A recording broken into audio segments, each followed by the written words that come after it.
करता है, रिस्पेक्ट देता है, तो हम ये सोचने लग जाते हैं हम महान हैं।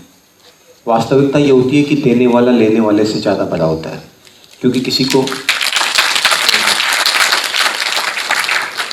को अप्रिसिएशन देने के लिए एक बड़ा दिल चाहिए होता है। अप्रिसिएशन देना इतना आसान काम नहीं होता, थोड़ा बड़ा दिल हो तभी आप दूसरों को अप्रिशिएट कर सकते हो। और आप लोगों ने मुझे अप्रिशिएट किया, मुझे यहाँ बुलाया, और just to begin with I will थोड़ा सा बेस आपको बता देता हूँ कि मैं अपनी स्टोरी आपसे अवश्य शेयर कर रहा हूँ, लेकिन मैं इस ऑब्सेशन में कभी नहीं जीता कि मैं सही हूँ। सही कोई चीज़ इस दुनिया में नहीं होती। सही सच सिर्फ एक गिवन सेट ऑफ सर्कमस्टेंसेस के अंदर ही सच होता है। अगर आपको पता हो कि अगर आप बोलो sun rises in the east, तो हर प्लेनेट पे सन ईस्ट से राइज नहीं करता, और हमारे प्लेनेट पे भी अगर हम अपोजिट डायरेक्शन में ज़्यादा स्पीड से ट्रैवल कर सकें तो सन वेस्ट से राइज होएगा। तो इसलिए कोई भी चीज़ कंप्लीट ट्रूथ नहीं होती। जो भी मैं स्टोरी शेयर कर रहा हूँ, ये मेरी एक छोटी स्टोरी है। उसमें कुछ लेसन सही हो सकते हैं, कुछ गलत हो सकते हैं, कुछ मेरे लिए सही हो सकते हैं, कुछ आपके लिए। तो अगर उसमें कुछ लर्निंग का है तो वो आप देख सकते हैं कि उस स्टोरी में if there is something to learn from there. And also, one of the important points I will mention in the very beginning, I don't say that my language is very good. It's very ordinary language that I have, but this is an important lesson that I have learned. इस world में बहुत सारे sportsman हुए हैं, बहुत सारे boxers हुए हैं, लेकिन हम मोहम्मद अली को जानते हैं। इस वर्ल्ड में बहुत सारे एक्टिविस्ट्स हुए हैं, लेकिन हम टैगोर या गांधी को जानते हैं या मार्टिन लूथर किंग को जानते हैं। इस वर्ल्ड में बहुत सारे साइंटिस्ट हुए हैं, इंडिया में बहुत सारे साइंटिस्ट हुए हैं, लेकिन हम डॉक्टर APJ अब्दुल कलाम को जानते हैं। तो इन सब में एक कॉमन चीज़ क्या थी? इन सब में एक कॉमन चीज़ ये थी कि इनकी पकड़ भाषा पे, लैंग्वेज पे बहुत अच्छी थी। तो भाषा और लैंग्वेज जिसको हम काफ़ी इग्नोर करते हैं, क्योंकि हम एक स्लैंग लैंग्वेज जो हमारी आम भाषा है उसमें बोलने की कोशिश करते हैं, लैंग्वेज को वो इम्पोर्टेंस नहीं देते। लैंग्वेज के इम्पोर्टेंस में आपको एक छोटे से एग्जाम्पल से बता देता हूँ कि हरिवंश राय बच्चन की एक कविता है, नन्ही चींटी जब ताना लेकर चलती है। बहुत लोगों को पढ़ते हुए मैंने सुना, इवन बॉलीवुड एक्टर्स को। अमिताभ बच्चन से मैं डिक्शन के बारे में, बोलने के बारे में काफ़ी कुछ सीखता हूँ, लेकिन उन्होंने भी इस कविता को सही नहीं पढ़ा जो उनके पिता की कविता है। क्योंकि ये कविता ऐसे नहीं पढ़ी जाती कि नन्ही चींटी जब ताना लेकर चलती है, चढ़ती दीवारों पर 100 बार फिसलती है। ये कविता ऐसे पढ़ी जाती है, नन्ही चींटी जब ताना लेकर चलती है, चढ़ती दीवारों पर 100 बार फिसलती है, मन का विश्वास रगों में साहस भरता है, गिरकर चढ़ना चढ़कर गिरना न अखरता है, मेहनत उसकी बेकार हर बार नहीं होती, कोशिश करने वालों की कभी हार नहीं होती। अब आप ये बोलोगे ऐसे बोलने में कौन सी बड़ी बात है, भाई बोल दिया तो क्या हुआ, बड़ा एंटरटेनिंग लगा, लेकिन ऐसे बोलने में अच्छाई क्या है, गेन क्या है इस चीज़ में? गेन ये होता है कि जैसा हम बोलते हैं वैसे हम बनते जाते हैं, वैसे इंसान हम बनते जाते हैं। अगर कोई नकारात्मक आदमी है, वो हमेशा बुराई की बात करता रहता है, अरे दुनिया ऐसी है, लोग ऐसे ही हैं, you can not trust anybody, तो वो नकारात्मक इंसान बन जाता है, जिसको हम आम भाषा में दुखी आत्मा कहते हैं।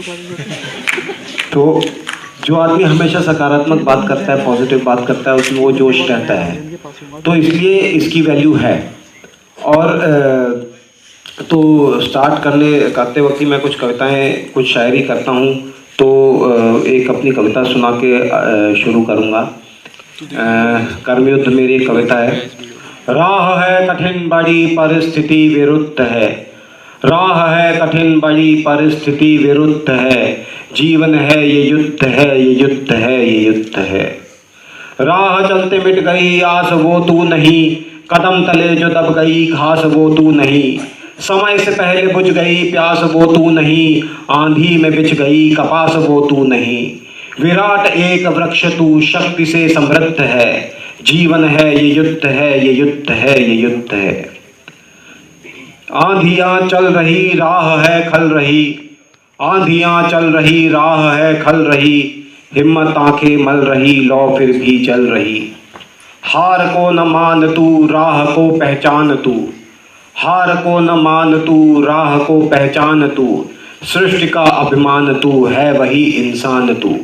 साहस से संकल्प कर विश्वास तेरा दृढ़ है, जीवन है ये युद्ध है, ये युद्ध है, ये युद्ध है. So with that I will start my story. When I was a small child, I was maybe, क्योंकि अभी इतने अच्छे से याद नहीं होएगा, एक जजमेंट कर सकता हूँ मैं कि मैं अपने ग्रुप में शायद एज ग्रुप में छोटा था, शायद हाइट में छोटा था, या शायद वास्तव में ही कमज़ोर था. तो बाकियों से दौड़ने में पीछे रह जाता था. कोई भी गेम खेल नहीं पाता था, बॉल को बैट से मार नहीं पाता था, कैच होती नहीं थी, मैं डरने लग जाता था पकड़ में आएगी या नहीं आएगी, छूट जाती थी. पतंग को मैं उड़ा नहीं पाता था, बाकी बच्चे उड़ा लेते थे. लड्डू मेरे से घूमता नहीं था, दूसरे बच्चे कर लेते थे. तो हर स्पोर्ट में मैं पीछे था और बच्चे आपस में लड़ाई करते थे कि नवीन को अपनी टीम में नहीं रखेंगे.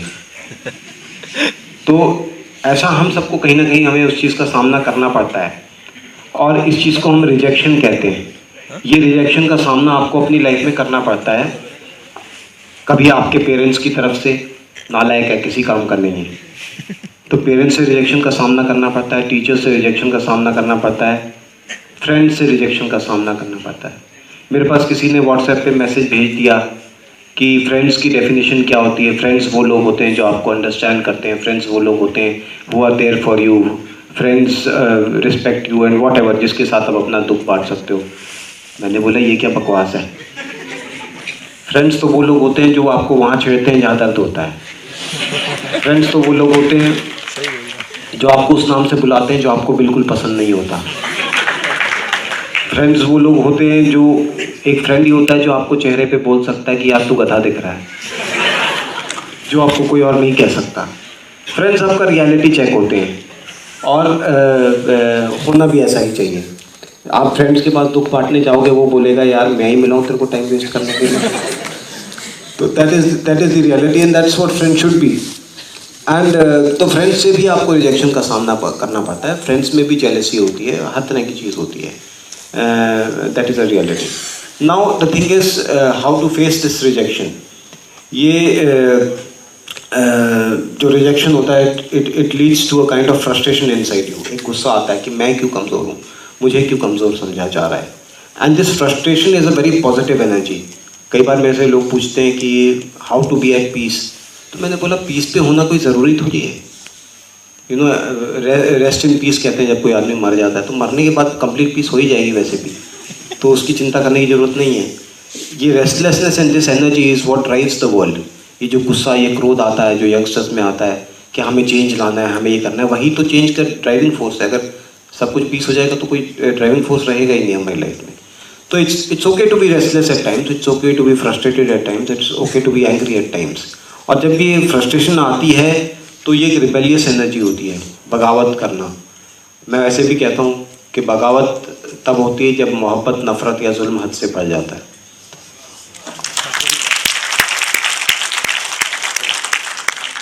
और अगर ऐसा ही बात है कि बगावत तब होती है जब नफ़रत, मोहब्बत या जुल्म हद से बढ़ जाता है, तो अच्छा है कि हमारी टॉलरेंस कम रहे. हमें जल्दी बगावत करने का मन करे, जल्दी फ्रस्ट्रेटेड हो, जल्दी गुस्सा आए हमें, ताकि हम जल्दी वो परिवर्तन ला सकें. नहीं तो हम भुगतते रहेंगे उसी चीज़ के अंदर, टॉलरेट करते रहेंगे उस चीज़ को.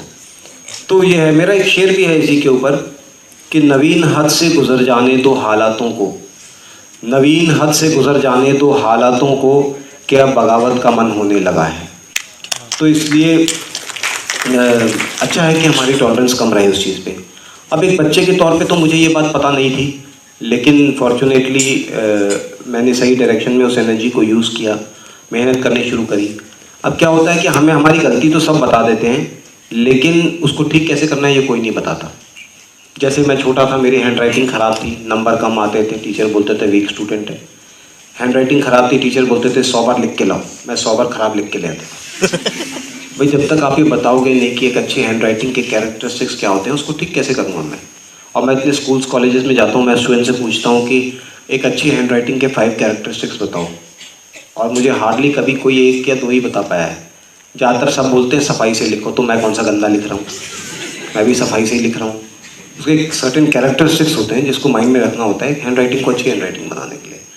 तो वो सुधार अपने लाइफ में आपको कैसे लेके आना है ये तो आपको खुद ही ढूंढना पड़ेगा. गलतियाँ आपकी सब बता देंगे आपको.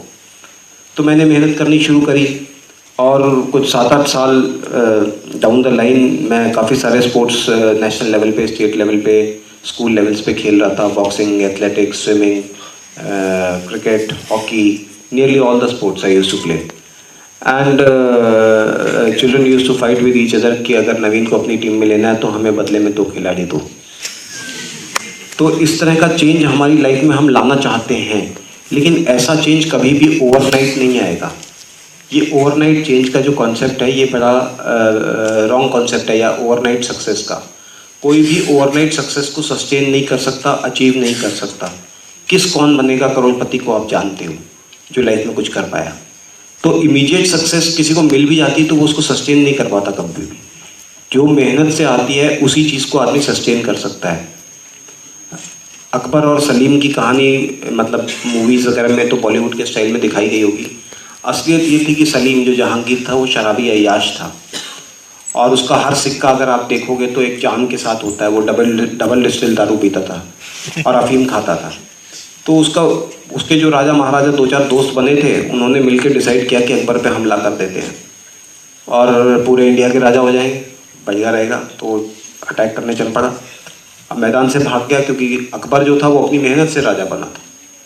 उसने अपनी मेहनत से एक किंगडम, एक एम्पायर सेटअप किया था, तो उसकी कैपेबिलिटीज़ अलग होंगी. तो उससे तो उसका कोई कंपटीशन था नहीं. और फिर उसको पकड़ के उसके सामने लेके आया अकबर के सामने. तो अकबर ने उसको एक खींच के थप्पड़ मारा और उसने उसको बोला कि तुम मेरे बेटे हो, तुम मेरे खिलाफ बगावत करने चले थे, तुम वापस क्यों मुड़े? तुम्हें वापस नहीं मुड़ना चाहिए था. मुझे तब ज़्यादा गर्व होता कि अगर तुम वापस नहीं मुड़ते कि मेरे बच्चे में बगावत करने की हिम्मत है. तो जो बंदा अपनी मेहनत से एक किंगडम या एक एम्पायर सेटअप करता है, एक सक्सेस को सेटअप करता है, वही उसको सस्टेन कर सकता है. यंगस्टर्स को, यूथ को ये आइडिया सेल किया जाता है कि आप ओवरनाइट सक्सेस को अचीव कर सकते हो, क्योंकि ये अच्छा आइडिया है, इट सेल्स वेल.